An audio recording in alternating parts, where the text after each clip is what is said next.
भगवान विष्णु कैसे बने तिरुपति बालाजी। एक बार समस्त देवताओं ने मिलकर एक यज्ञ करने का निश्चय किया। यज्ञ की तैयारी पूर्ण हो गई।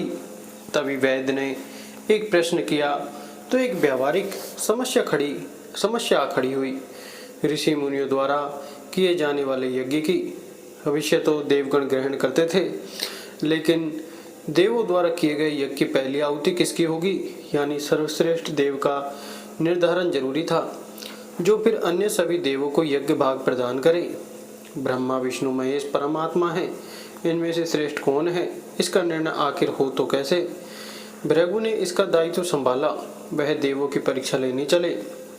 ऋषियों से विदा लेकर वह सर्वप्रथम अपने पिता ब्रह्मदेव के पास पहुंचे।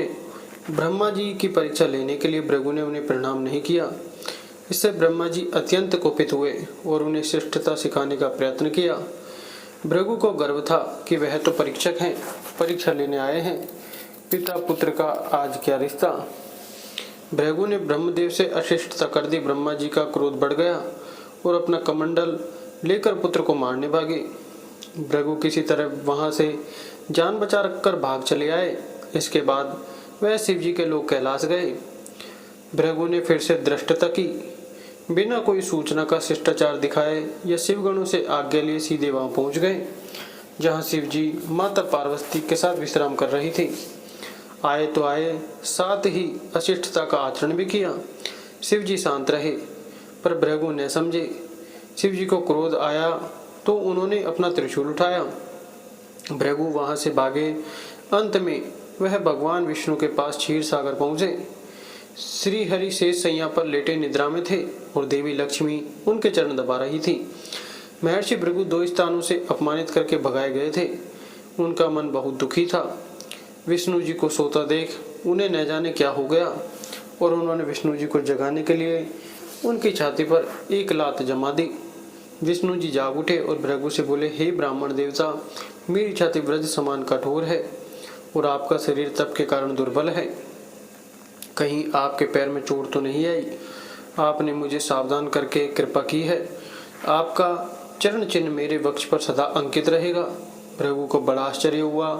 उन्होंने तो भगवान की परीक्षा लेने के लिए यह अपराध किया था, परंतु भगवान तो दंड देने के बदले मुस्कुरा रहे थे। उन्होंने निश्चय किया कि श्री हरि जैसी विनम्रता किसी में नहीं। वास्तव में विष्णु ही सबसे बड़े देवता हैं। लौट करके उन्होंने सभी ऋषियों को पूरी घटना सुनाई। सभी ने एक मत से यह निर्णय लिया कि भगवान विष्णु को ही यज्ञ का प्रधान देवता समझकर मुख्य भाग दिया जाएगा। लेकिन लक्ष्मी जी ने भृगु को अपनी पति की छाती पर लात मारते देखा तो उन्हें बड़ा क्रोध आया, परंतु उन्हें इस बात पर क्षोभ था कि श्री हरि ने उद्दंड को दंड देने के स्थान पर उसके चरण पकड़ लिए और उल्टे क्षमा मांगने लगे। क्रोध से तमतमाई महालक्ष्मी को लगा कि वह जिस पति को संसार का सबसे शक्तिशाली समझती है वह तो निर्बल है। यह धर्म की रक्षा करने के लिए अधर्मियों एवं दुष्टों का नाश कैसे करते होंगे। महालक्ष्मी गलानी में भर गई और मन श्री हरि से उच्चाटन हो गया। उन्होंने श्री हरि और बैकुंठ लोक दोनों के त्याग का निश्चय कर लिया। स्त्री का स्वाभिमान उसके स्वामी के साथ बंधा होता है। उनके समक्ष कोई स्वामी पर प्रहार कर गया और स्वामी ने प्रतिकार भी न किया। यह बात मन में कौंधती रही। यह स्थान वास के योग्य नहीं, पर त्याग कैसे करें। श्री हरि ने ओझल होकर रहना कैसे होगा। वह उचित समय की प्रतीक्षा करने लगी। श्री हरि ने हिरण्याक्ष के कोप से मुक्ति दिलाने के लिए वरा अवतार लिया और दुष्टों का संहार करने लगे। महालक्ष्मी के लिए यह समय उचित लगा। उन्होंने बैकुंठ का त्याग कर या और पृथ्वी पर एक वंदिया में तपस्या करने लगी और तप करते करते उन्होंने अपना शरीर छोड़ दिया। विष्णु जी वराह अवतार का अपना कार्य पूर्ण कर बैकुंठ लौटे तो महालक्ष्मी नहीं मिली। वह उन्हें खोजने लगे। श्री हरि ने उन्हें तीनों लोकों में खोजा, किंतु तप करके महालक्ष्मी ने भ्रमित करने की अनुपम शक्ति प्राप्त कर ली थी। उसी शक्ति से उन्होंने श्री हरि को भ्रमित रखा। आकर श्री हरि को पति लगी गया, लेकिन तब तक वह शरीर छोड़ चुकी थी। दिव्य दृष्टि से उन्होंने देखा कि लक्ष्मी जी ने चोलराज के घर में जन्म लिया है। श्री हरि ने सोचा कि उनकी पत्नी ने उनका त्याग सामर्थ्यहीन समझने के भ्रम में किया है, इसलिए वह उन्हें पुनः प्राप्त करने के लिए अलौकिक शक्तियों का प्रयोग नहीं करेंगे। महालक्ष्मी ने मानव रूप धरा है तो अपनी प्रिय पत्नी को प्राप्त करने के लिए वह भी साधारण मानवों के समान व्यवहार करेंगे और महालक्ष्मी जी का हृदय और विश्वास जीतेंगे। भगवान ने श्रीनिवास का रूप धरा और पृथ्वी लोक पर चोल नरेश के राज्य में निवास करते हुए महालक्ष्मी से मिलन के लिए उचित अवसर की प्रतीक्षा करने लगे। राजा आकाशराज निसंतान थे। उन्होंने सुखदेव जी की आज्ञा से संतान प्राप्ति यज्ञ किया। यज्ञ के बाद यज्ञशाला में ऋषियों ने राजा को हल जोतने को कहा गया। राजा ने हल जोता तो हल का फल किसी वस्तु से टकराया। राजा ने उस स्थान को खोदा तो एक पेटी के अंदर सहस्त्रदल कमल पर एक छोटी सी कन्या विराजमान थी। वह महालक्ष्मी ही थी। राजा के मन की मुराद पूरी हो गई थी। क्योंकि कन्या कमल के फूल में मिली थी, इसलिए उसका नाम रखा गया पद्मावती। पद्मावती नाम के अनुरूप ही रूपवती और गुणवती थी। साक्षात लक्ष्मी का अवतार पद्मावती विवाह के योग्य हुई। एक दिन वह बाग में फूल चुन रही थी। उस वन में श्रीनिवास यानी कि बालाजी आकेट के लिए गए थे। उन्होंने देखा कि एक हाथी एक युवती के पीछे खड़ा है और डरा रहा है। राजकुमारी के सेवक भाग खड़े हुए। श्रीनिवास ने तीर चलाकर हाथी को रोका और पद्मावती की रक्षा की। श्रीनिवास और पद्मावती ने एक दूसरे को देखा और रीझ गए। दोनों के मन में परस्पर अनुराग पैदा हुआ, लेकिन दोनों बिना कुछ कहे अपने अपने घर लौट गए। श्रीनिवास घर तो लौट आए, लेकिन मन पद्मावती में ही बस गया। वह पद्मावती का पता लगाने के लिए उपाय सोचने लगे। उन्होंने ज्योतिषी का रूप धरा और भविष्य बताने के बहाने पद्मावती को ढूंढने निकल पड़े। धीरे धीरे ज्योतिषी श्रीनिवास की ख्याति पूरे चोल राज में फैल गई। पद्मावती के मन में श्रीनिवास के लिए प्रेम जागृत हुआ। वह भी उनसे मिलने को व्याकुल थी, किंतु कोई पता ठिकाना न होने के कारण उनका मन चिंतित था। इस चिंता और प्रेम विरह में उन्होंने भोजन, श्रृंगार आदि का त्याग कर दिया। इसके कारण उसका शरीर कृशकाय होता चला गया। राजा से पुत्री की यह दशा देखी नहीं जा रही थी। वह चिंतित थे। ज्योतिषी के प्रसिद्धि की सूचना राजा को हुई। राजा ने ज्योतिषी श्रीनिवास को बुलाया और सारी बात बताकर अपनी कन्या की दशा का कारण बताने को कहा। श्रीनिवास राजकुमारी का हाल समझने पहुंचे तो पद्मावती को देखकर प्रसन्न हो गए। उनका उपक्रम सफल हुआ। उन्होंने पद्मावती का हाथ अपने हाथ में लिया। कुछ देर तक पढ़ने का स्वांग करने के बाद बोले, महाराज, आपकी पुत्री प्रेम के विरह में जल रही है। आप इनका शीघ्र विवाह कर दें तो ये स्वस्थ हो जाएंगी। पद्मावती ने अब श्रीनिवास की ओर देखा। देखते ही पहचान लिया। उनके मुख पर प्रसन्नता के भाव आए और वह हंसी। काफी दिनों बाद पुत्री को प्रसन्न देख राजा को लगा कि ज्योतिषी का अनुमान सही है। राजा ने श्रीनिवास से पूछा, ज्योतिषी महाराज, यदि आपको यह पता है कि मेरी पुत्री प्रेम के विरह में पीड़ित है, तो आपको यह भी सोचना होगी कि मेरी पुत्री को किससे प्रेम है। उसका विवाह करने को तैयार हूँ, आप उसका परिचय दें। श्रीनिवास ने कहा, महाराज, आपकी पुत्री एक दिन वन में फूल चुनने गई थी। एक हाथी ने उन पर हमला किया तो आपके सैनिक और दासियां भाग खड़ी हुई। राजकुमारी के प्राण एक धनुर्धर ने बचाए थे। राजा ने कहा, हाँ, मेरे सैनिकों ने बताया कि एक दिन ऐसी घटना हुई थी। एक वीर पुरुष ने उसके प्राण बचाए थे, लेकिन मेरी पुत्री के प्रेम से उस घटना का क्या तात्पर्य है। श्रीनिवास ने बताया, महाराज, आपकी पुत्री को अपनी जान बचाने वाले उसी युवक से प्रेम हुआ है। राजा के पूछने पर श्रीनिवास ने कहा, वह कोई साधारण युवक नहीं, बल्कि शंख चक्रधारी स्वयं भगवान विष्णु ही है। इस समय बैकुंठ को छोड़कर मानव रूप में श्रीनिवास के नाम से पृथ्वी पर वास कर रहे हैं। आप अपनी पुत्री का विवाह उनसे करें, मैं इसकी सारी व्यवस्था करा दूंगा। यह बात सुनकर राजा प्रसन्न हो गए कि स्वयं विष्णु उनके जमाई बनेंगे। श्रीनिवास और पद्मावती का विवाह तय हो गया। श्रीनिवास रूप में श्री हरि ने सुखदेव के माध्यम से समस्त देवी देवताओं को अपने विवाह की सूचना भिजवा दी। सुखदेव की सूचना से सभी देवी देवता अत्यंत प्रसन्न हुए। देवी देवता श्रीनिवास जी से मिलने और बधाई देने पहुंचे। पृथ्वी पर पहुंचे, परंतु श्रीनिवास जी को खुशी के बीच एक चिंता भी होने लगी। देवताओं ने पूछा, भगवान, संसार की चिंता हरने वाले आप इस उत्सव के मौके पर इतनी चिंतातुर क्यों हैं? श्रीनिवास जी ने कहा, चिंता की बात तो है ही।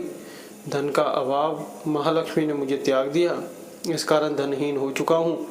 स्वयं महालक्ष्मी ने तब से शरीर त्याग मानव रूप लिया है और पिछली स्मृतियों को गुप्त कर लिया है।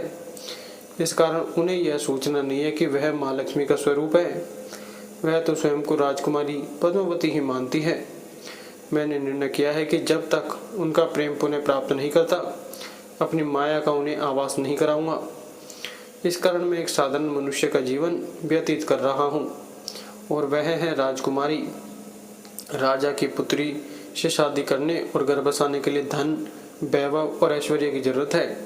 वह मैं कहाँ से लाऊं? स्वयं नारायण को धन की कमी सताने लगी। मानव रूप में आए प्रभु को भी विवाह के लिए धन की आवश्यकता हुई। यही तो ईश्वर की लीला है। जिस रूप में रहते हैं, उस योनि के जीवों के सभी कष्ट सहते हैं। श्री हरि विवाह के लिए धन का प्रबंध कैसे हो, इस बात से चिंतित हैं। देवताओं ने जब यह सुना तो उन्हें आश्चर्य हुआ। देवताओं ने कहा, कुबेर आवश्यकता के बराबर धन की व्यवस्था कर देंगे। देवताओं ने कुबेर का आह्वान किया तो कुबेर प्रकट हुए। कुबेर ने कहा, यह तो मेरे लिए प्रसन्नता की बात है कि आपके लिए कुछ कर सकूं प्रभु। आपके लिए धन का तत्काल प्रबंध करता हूँ। कुबेर का कोष आपकी कृपा से ही रक्षित है। श्री हरि ने कुबेर से कहा, यक्षराज कुबेर, आपको भगवान भोलेनाथ ने जगत और देवताओं के धन की रक्षा का दायित्व सौंपा है। उसमें से धन में अपनी आवश्यकता के हिसाब से लूंगा अवश्य, पर मेरी एक शर्त भी होगी। श्री हरि कुबेर से धन प्राप्ति की शर्त रख रहे हैं। यह सुनकर सभी देवता आश्चर्य में पड़ गए। श्री हरि ने कहा, ब्रह्मा जी और शिव जी साक्षी रहें। कुबेर से धन ऋण के रूप में लूंगा, जिसे भविष्य में ब्याज से ही चुकाऊंगा। श्री हरि की बात से कुबेर समेत सभी देवी देवता विस्मय में एक दूसरे को देखने लगे और कुबेर बोले, भगवान, मुझसे कोई अपराध हुआ तो उसके लिए क्षमा कर दें, पर ऐसी बात न कहें। आपकी कृपा से विहीन होकर मेरा सारा कोष नष्ट हो जाएगा। श्री हरि ने कुबेर को निश्चिंत करते हुए कहा, आपसे कोई अपराध नहीं हुआ है। मैं मानव की कठिनाई का अनुभव करना चाहता हूँ। मानव रूप में उन कठिनाइयों का सामना करूँगा जो मानव को आती है। धन की कमी और ऋण का बोझ सबसे बड़ा होता है। कुबेर ने कहा, प्रभु, यदि आप मानव की तरह ऋण पर धन लेने की बात कर रहे हैं तो फिर आपको मानव की तरह यह भी बताना होगा कि ऋण चुकाएंगे कैसे। मानव को ऋण प्राप्त करने के लिए कई शर्तें झेलनी पड़ती हैं। श्रीनिवास ने कहा, कुबेर, यह ऋण मैं नहीं, मेरे भक्त चुकाएंगे, लेकिन मैं उनसे भी कोई उपकार नहीं लूँगा। मैं अपनी कृपा से उन्हें धनवान बनाऊंगा। कलयुग में पृथ्वी पर मेरी पूजा धन, ऐश्वर्य और वैभव से परिपूर्ण देवता के रूप में होगी। मेरे भक्त मुझसे धन, वैभव और ऐश्वर्य की मांग करने आएंगे। मेरी कृपा से उन्हें यह प्राप्त होगा। बदले में भक्तों से मैं दान प्राप्त करूंगा जो चढ़ावे के रूप में होगा। मैं इस तरह आपका ऋण चुकाता रहूंगा। कुबेर ने कहा, भगवान, कलयुग में मानव जाति धन के विषय में बहुत विश्वास के योग्य नहीं रहेगी। उन पर आवश्यकता से अधिक विश्वास करना क्या उचित होगा? श्रीनिवास जी बोले, शरीर त्यागने के बाद तिरुपति के तिरुमाला पर्वत पर बालाजी के नाम से लोग मेरी पूजा करेंगे। मेरे भक्तों की अटूट श्रद्धा होगी। वह मेरे आशीर्वाद से प्राप्त धन में मेरा हिस्सा रखेंगे। इस रिश्ते में न कोई दाता है और न कोई याचक। हे कुबेर, कलयुग के आखिरी तक भगवान बालाजी धन, ऐश्वर्य और वैभव के देवता बने रहेंगे। मैं अपने भक्तों को धन से परिपूर्ण करूंगा तो मेरे भक्त दान से न केवल मेरे प्रति अपना ऋण उतारेंगे, बल्कि मेरा ऋण उतारने में भी मदद करेंगे। इस तरह कलयुग की समाप्ति के बाद मैं आपका मूलधन लौटा दूंगा। कुबेर ने श्री हरि द्वारा भक्त और भगवान के बीच एक ऐसे रिश्ते की बात सुनकर उन्हें प्रणाम किया और धन का प्रबंध कर दिया। भगवान श्रीनिवास और कुबेर के बीच हुए समझौते के साक्षी स्वयं ब्रह्मा जी और शिव जी हैं। दोनों वृक्ष रूप में साक्षी बन गए। आज भी पुष्करणी तीर्थ के किनारे ब्रह्मा और शिवजी बरगद के पेड़ के रूप में साक्षी बनकर खड़े हैं। ऐसा कहा जाता है कि निर्माण कार्य के लिए स्थान बनाने के लिए इन दोनों पेड़ों को जब काटा जाने लगा तो उनमें से खून की धारा फूट पड़ी। पेड़ काटना बंद करके उसकी देवता की तरफ पूजा होने लगी। इस तरह भगवान श्रीनिवास यानी कि बालाजी और पद्मावती यानी कि माता लक्ष्मी का विवाह पूरे धूमधाम से हुआ, जिसमें सभी देवगण पधारे। भक्त मंदिर में दान देकर भगवान पर चढ़ा ऋण उतार रहे हैं, जो कलयुग के अंत तक जारी रहेगा। जय श्री बालाजी महाराज। वीडियो अच्छा लगे तो वीडियो को लाइक करें। ऐसी और वीडियो देखने के लिए चैनल को सब्सक्राइब जरूर करें। धन्यवाद।